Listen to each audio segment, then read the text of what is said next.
never to give up. One day, a farmer's donkey accidentally fell into a dry well. The poor animal cried out in distress for hours while the farmer tried to come up with a solution. Eventually, he decided that the donkey was already old and, since the well needed to be sealed off anyway, it wasn't worth the effort to save him. So, he called his neighbors for help. Each of them picked up a shovel and began tossing dirt into the well.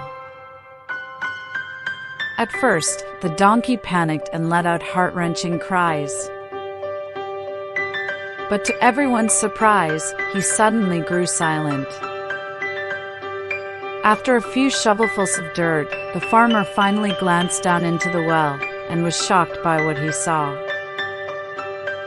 With each load of dirt that landed on his back, the donkey did something incredible.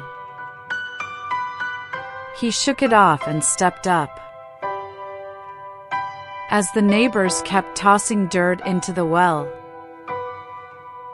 the donkey continued to shake it off and climb higher. Before long, to everyone's amazement, the donkey reached the top of the well and walked out triumphantly. Moral lesson: life will throw all sorts of challenges your way. It'll try to bury you under setbacks and struggles. The key is not to let it weigh you down. No matter how deep the pit, you can rise above it by keeping on, pushing forward, and refusing to quit. Just shake it off and take one step at a time. Thank you for watching. Don't forget to like and share the video.